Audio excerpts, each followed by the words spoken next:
നമസ്കാരം. മലയാളികളുടെ ജനപ്രിയ നായകനാണ് ദിലീപ്. സ്റ്റേജുകളിൽ മിമിക്രി താരമായി തന്റെ കരിയർ തുടങ്ങിയ ദിലീപ് ഇപ്പോൾ മലയാളികളുടെ പ്രിയപ്പെട്ട താരമായി, നിർമ്മാതാവായി അങ്ങനെ മലയാള സിനിമയിൽ തിളങ്ങി നിൽക്കുകയാണ്. മലയാള സിനിമയിൽ നിരവധി ഹിറ്റ് സിനിമകൾ സമ്മാനിച്ച നടനാണ് അദ്ദേഹം. ഒരു കാലത്ത് കുടുംബ പ്രേക്ഷകർക്ക് പ്രിയങ്കരനായിരുന്നു. എന്നാൽ ഇക്കഴിഞ്ഞ വർഷങ്ങളിൽ നടന്ന കാര്യമായ ഹിറ്റുകളൊന്നും സിനിമയിലില്ല. കോമഡി സിനിമകളുടെ ഒരു നിര തന്നെ ദിലീപിന്റേതായിട്ടുണ്ട്. മീശമാധവൻ, CID മൂസ, കല്യാണരാമൻ ഉൾപ്പെടെയുള്ള സിനിമകൾ ദിലീപിന്റെ കരിയറിലെ സൂപ്പർ ഹിറ്റ് സിനിമകളായി ഇന്നും നിലനിൽക്കുന്നു. കൊച്ചിയിൽ നടി ആക്രമിക്കപ്പെട്ട കേസിൽ ദിലീപിന്റെ പേരും ഉയർന്നു വന്നതിന് പിന്നാലെയാണ് നല്ലൊരു ശതമാനം പേരും അദ്ദേഹത്തിനെതിരെ തിരിഞ്ഞത്. എന്നിരുന്നാലും നടന്റെ വിശേഷങ്ങളെല്ലാം തന്നെ ശ്രദ്ധിക്കപ്പെടാറുണ്ട്. കഴിഞ്ഞ 3 പതിറ്റാണ്ടായി മലയാള സിനിമയിൽ ഫൈറ്റ് മാസ്റ്റർ, നടൻ, പ്രൊഡക്ഷൻ മാനേജർ, കൺട്രോളർ തുടങ്ങി നിരവധി മേഖലകളിലായി പ്രവർത്തിച്ചു വരുന്ന വ്യക്തിയാണ് അഷ്റഫ് കുരുക്കൾ. കമൽ സംവിധാനം ചെയ്ത പെരുവണ്ണാപുരത്തെ വിശേഷം എന്ന സിനിമയിലൂടെയാണ് അദ്ദേഹം സിനിമയിലെത്തുന്നത്. നാട്ടുകാരൻ കൂടിയായ കമൽ തന്നെ സിനിമയിലേക്ക് കൈപിടിച്ചു കൊണ്ടുവരികയായിരുന്നുവെന്നാണ് അഷ്റഫ് കുരുക്കൾ പറയുന്നത്. ഇപ്പോഴത്തെ തന്റെ സിനിമാ ജീവിതത്തെക്കുറിച്ചും അസുഖബാധിതനായതിനെക്കുറിച്ചും നടൻ ദിലീപിനെ കുറിച്ചുമെല്ലാം തുറന്നു പറയുകയാണ് അഷ്റഫ് കുരുക്കൾ. പ്രൈം ഷോ എന്ന യൂട്യൂബ് ചാനൽ അനുവദിച്ച പ്രത്യേക അഭിമുഖത്തിൽ സംസാരിക്കുകയായിരുന്നു അദ്ദേഹം. 1979 മുതൽ കളരി പഠിക്കുന്നുണ്ട്.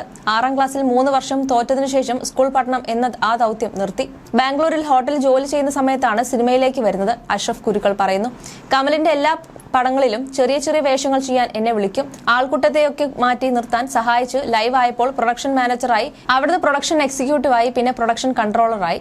പ്രൊഡ്യൂസറുടെ കാശിനെ നിയന്ത്രിച്ച് സിനിമ കൊണ്ടുപോകുന്ന ഒരാളെയാണ് പ്രൊഡക്ഷൻ കൺട്രോളർ എന്ന് പറയുന്നത്. തുളസിദാസ്, സിബി മലയിൽ, ഷാജി കൈലാസ് തുടങ്ങിയ ഒത്തിരി ടോപ്പ് ഡയറക്ടേഴ്സിന്റെ പടങ്ങൾ ചെയ്തു. Peter Njarakkal, M Ranjith, Antony Irinjalakuda, Alvin Antony, Girish Vaikom അങ്ങനെയൊക്കെ ഉള്ള ടോപ്പ് കൺട്രോൾസിനെ കൂടിയാണ് ഞാൻ വർക്ക് ചെയ്തത്. ലൈഫ് എങ്ങനെയാണ് മാറിയത്? സിനിമ ശരിക്കും ഞാൻ മോഹിച്ച ഒരു ഫീൽഡ് അല്ലായിരുന്നു. വളരെ താഴ്ന്ന ഒരു കുടുംബമായിരുന്നു എന്റേത്. സാമ്പത്തികമായിട്ട് വളരെ താഴ്ന്ന നിലയും പോരാത്തതിന് വിദ്യാഭ്യാസവുമില്ല. ആകെയുള്ള മാർഗം എന്തെങ്കിലും ജോലി ചെയ്യാം എന്നുള്ളതാണ്. അങ്ങനെ ഹോട്ടൽ പണിക്ക് പോയപ്പോഴാണ് സിനിമ കിട്ടിയത്. സിനിമയിൽ ഇങ്ങനെ ഒരു ജോലി കിട്ടിയപ്പോഴും അഭിനയം നമ്മൾ മോഹിച്ചില്ല. കാരണം നമുക്ക് അതിൽ പാരമ്പര്യമില്ല. അഭിനയം ചുമ്മാ എല്ലാവർക്കും ചെയ്യാൻ പറ്റുന്ന കേസല്ല. നാടകമോ മിമിക്രിയോ അതും അല്ലെങ്കിൽ മോണോ ആക്ട് പോലുമോ ഞാൻ ചെയ്തിട്ടില്ല. എങ്കിലും കളരിപ്പയറ്റുകാരനായതിനാൽ സിനിമയിലെ ഫൈറ്റുകൾ വരുമ്പോൾ ഞാൻ ശ്രദ്ധിക്കുമായിരുന്നുവെന്നും അദ്ദേഹം പറയുന്നു. മാനേജർ പണി എന്ന് പറഞ്ഞാൽ മൊത്തത്തിൽ നമ്മൾ ലൊക്കേഷനിൽ എപ്പോഴും ഉണ്ടാകും. ത്യാഗരാജൻ മാഷാണ് അന്ന് ലീഡ് ചെയ്യുന്നത്. പള്ളി മാസ്റ്ററും ശശി മാസ്റ്ററും എല്ലാം ഉണ്ട്. ത്യാഗരാജൻ മാസ്റ്റർ ഫൈറ്റ് എടുക്കാൻ വരുമ്പോൾ അദ്ദേഹം എങ്ങനെയാണെന്ന് ഫൈറ്റ് എടുക്കുന്നതെന്ന് നോക്കും. എടുത്ത സാധനം എഡിറ്റ് ചെയ്ത് വരുന്നതും കാണും. അപ്പോൾ അതിനോട് ഒരു പ്രത്യേക താല്പര്യമുണ്ടായി. അതിനിടയ്ക്കാണ് കായംകുളം കൊച്ചുണ്ണി എന്ന് പറഞ്ഞ ഒരു സീരിയൽ എടുക്കുന്നത്. അത് 800 എപ്പിസോഡോളം പോയ സീരിയലായിരുന്നു. അതിന്റെ റൈറ്ററും ഡയറക്ടറും അഭിനയിക്കുന്ന ആളുകളെയൊക്കെ എന്റെ ഫ്രണ്ട്സാണ്. അതിലൊരു ഫൈറ്റ് ചെയ്യാൻ വേണ്ടി വിളിച്ചതാണ് എന്നെ. സീരിയലിൽ കൊച്ചുണ്ണിയുടെ 3 കാലഘട്ടമാണ് കാണിക്കുന്നത്. ആദ്യം കുട്ടിക്കാലം, പിന്നെ മണിക്കുട്ടിൽ നിന്ന് പ്രകാശിലേക്ക് എന്നിങ്ങനെയായിരുന്നു അത്. പ്രകാശിന്റെ ഇൻട്രോ ഫൈറ്റ് എടുക്കണം. അന്ന് വലിയ പ്രൊഡക്ഷൻ ഫെസിലിറ്റീസ് ഒന്നുമില്ല. ആകെ ഒരു ചാക്ക് വൈക്കോൽ ഉണ്ടാകും. അതൊരു ചാക്കിലാക്കി നിലത്ത് വിരിച്ചിട്ട് അതിന്റെ മുകളിലാണ് വീഴുന്നത്. ഇന്നിപ്പോൾ ബെഡായി, റോപ്പായി, സാധനങ്ങളൊക്കെ ഡെവലപ്പായി. ആ സീരിയലിൽ ഏകദേശം 280-300 ഫൈറ്റ് ചെയ്തു. യഥാർത്ഥത്തിൽ അതിൽ നിന്നാണ് ഫൈറ്റ് പഠിക്കുന്നത്. അല്ലാതെ ഒരു മാസ്റ്ററുടെ കീഴിൽ അസിസ്റ്റന്റ് ആയിട്ട് നിന്ന് പഠിച്ച ആളല്ല ഞാനെന്നും അദ്ദേഹം വ്യക്തമാക്കുന്നു. കായംകുളം കൊച്ചുണ്ണിക്ക് ശേഷം ഒരു ഗ്യാപ്പ് വന്നു. ആ സമയത്താണ് നാവിൽ ക്യാൻസർ വരുന്നത്. RCCയിലായിരുന്നു അതിന്റെ ട്രീറ്റ്മെന്റ്. പല്ലെല്ലാം എടുത്തു കളഞ്ഞു. സാധാരണ ക്യാൻസർ വന്നു കഴിഞ്ഞാൽ ഇന്നല്ലെങ്കിൽ നാളെ മരിക്കുന്ന ഒരു വ്യക്തിയെ കാണുന്നത് പോലെയാണ് ആളുകൾ രോഗിയെ കാണുക. ഒരു സഹതാപമായിരിക്കും. ക്യാൻസർ വന്നാൽ പിന്നെ രക്ഷയില്ല, അയാൾ മരിച്ചു പോകുമെന്നുള്ള ഒരു ജഡ്ജ്മെന്റ് ആളുകൾ അങ്ങോട്ട് എഴുതിയിട്ടുണ്ടാക്കിയിട്ടുണ്ട്. അങ്ങനെ ഒന്നുമില്ല. അങ്ങനെയാണെങ്കിൽ ഞാൻ ഇവിടെ ഇരിക്കേണ്ട ആളല്ല. എന്റെ ജോലി എക്സിക്യൂഷൻ ആയിരുന്നു. പക്ഷെ ഇപ്പോൾ ചെയ്യുന്നത് വളരെ കഠോരമായ ജോലിയല്ലേ. ഞാൻ എപ്പോഴും മോണിറ്ററിന്റെ താഴെ ഇരുന്ന് റോൾ ക്യാമറ, ആക്ഷൻ കട്ട് അല്ലെങ്കിൽ 1 മോർ അല്ലെങ്കിൽ ഓക്കെ എന്ന് പറയുന്ന ആളല്ല. ഞാൻ മോണിറ്ററിന്റെ മുന്നിൽ ഇരിക്കാറില്ല. എന്റെ ജഡ്ജ്മെന്റ് സ്ട്രൈറ്റ് ആണ്. എന്തെങ്കിലും പ്രശ്നമുണ്ടെങ്കിൽ, അതായത് ഫ്രെയിം ഔട്ടായാൽ നിങ്ങൾ തന്നെ കട്ട് പറഞ്ഞോളൂവെന്ന് ഞാൻ സംവിധായകരോടോ സഹസംവിധായകരോടോ പറയും. അത്ര ഹെവി വർക്കാണ് ഞാൻ ചെയ്തുകൊണ്ടിരിക്കുന്നത്. അതായത് ക്യാൻസർ പിടിച്ച ആളുകൾക്കും അസുഖം ഭേദമാകും. ക്യാൻസർ രോഗത്തിന്റെ ആദ്യത്തെ കടമ്പ ബയോപ്സി എന്ന് പറയുന്ന ചെക്കപ്പാണ്. ഒരു അസുഖമായി ചെല്ലുമ്പോൾ ഡോക്ടർ അതിനെ സംശയാസ്പദമായിട്ട് കണ്ട് അത് ക്യാൻസർ ആണോ അല്ലയോ എന്ന് പരിശോധിക്കുന്നതിനാണ് ബയോപ്സി എന്ന് പറയുന്നത്. 13 വർഷം മുന്നേയൊക്കെ ബയോപ്സിയുടെ റിസൾട്ടിനായി 7 ദിവസം കാത്തിരിക്കണം. എന്നെ സംബന്ധിച്ച് ഏറ്റവും വലിയൊരു കടമ്പ ആ 7 ദിവസമായിരുന്നു. 7 ദിവസം കഴിഞ്ഞിട്ട് ഇത് ക്യാൻസർ ആണെങ്കിലോ? എന്റേത് വലിയ കുടുംബമാണ്. ഞാൻ കിടന്നു കഴിഞ്ഞാൽ എന്താകുമെന്ന് ടെൻഷൻ എനിക്കുണ്ടായിരുന്നു. ഫിനാൻഷ്യൽ സെറ്റപ്പ് ഒക്കെയുള്ള വ്യക്തി ആയാലോ ഞാൻ. ഡോക്ടർ ജിജോ പോൾ ആണ് ചികിത്സിച്ചത്. അദ്ദേഹം വലിയ ധൈര്യം തന്നു. എന്തായാലും മരിക്കും, വണ്ടി ഇടിച്ചു മരിക്കാം, കറന്റ് അടിച്ചു മരിക്കാം, അങ്ങനെ കുറെ സംഭവങ്ങൾ കോർത്തിണക്കി ഞാൻ തന്നെ എന്റെ മനസ്സിനെ തയ്യാറാക്കി. ഒരുപാട് ആളുകൾ ക്യാൻസർ വന്ന് ഭയങ്കരമായിട്ട് വേദനയും വിഷമങ്ങളും ഒക്കെ ആയിട്ട് മരിച്ചതായിട്ട് നമുക്കറിയാം. അധികം ആളുകൾ പേടിച്ചിട്ട് ടെസ്റ്റ് ചെയ്യാൻ പോകില്ല.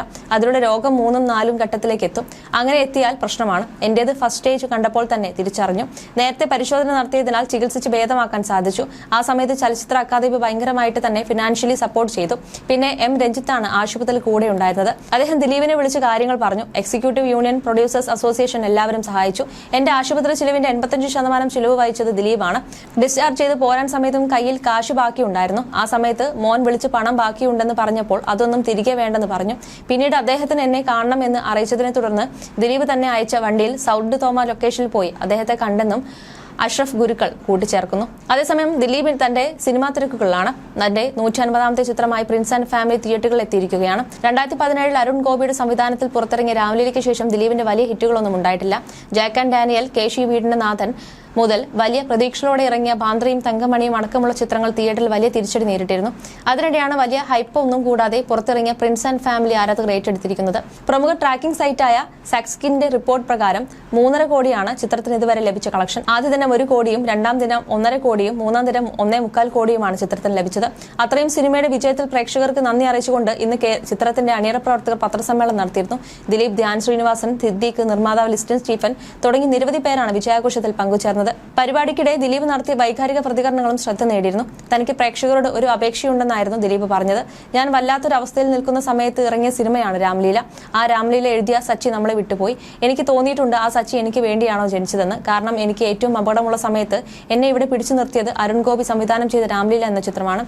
ഏറ്റവും പ്രതിസന്ധിയിൽ നിൽക്കുന്ന സമയത്ത് ഇനി മലയാള സിനിമയിൽ ദിലീപ് ഇല്ലെന്ന് പറയുന്ന സമയത്ത് ലക്ഷക്കണക്കിന് ജനങ്ങൾ തിയേറ്ററിലേക്ക് ഓടിയെത്തി. ആ നടനെ അങ്ങനെ കളയാനുള്ളതല്ലെന്ന് പറഞ്ഞ് എന്നെ പിടിച്ചു നിർത്തിയ സിനിമയാണിത്. അതുപോലെയാണ് പ്രിൻസ് ആൻഡ് ഫാമിലിയും. പിന്നെ ഒരു അപേക്ഷയുണ്ട്, അത് നിങ്ങൾക്ക് എന്നെ എങ്ങനെ വേണമെങ്കിലും എടുക്കാം. വർഷങ്ങൾക്ക് മുമ്പ് എന്നെ അടിച്ചിടാൻ കൂടെ നിന്നവരല്ലേ, ഒന്ന് എഴുന്നേറ്റ് നിൽക്കാൻ ശ്രമിക്കുമ്പോൾ ഒന്ന് കൂടെ നിന്നൂടെ. എല്ലാവരുടെയും അനുഗ്രഹവും പ്രാർത്ഥനകളും സഹായങ്ങളും പ്രതീക്ഷിക്കുന്നു എന്നായിരുന്നു ദിലീപിന്റെ വാക്കുകൾ. അതേസമയം ദിലീപിന്റെ പുറമെ ധ്യാൻ ശ്രീനിവാസൻ, സിദ്ദിഖ്, മഹിമ നമ്പ്യാർ, ഉർവശി, ബിന്ദു പണിക്കർ, മഞ്ജുപിള്ള, ജോണി ആന്റണി തുടങ്ങിയവരും ചിത്രത്തിലുണ്ട്. You're watching me on metromatney.com. metromatney.com. Subscribe for more videos. Subscribe for more videos. Subscribe here for more videos. Subscribe now. Thank you.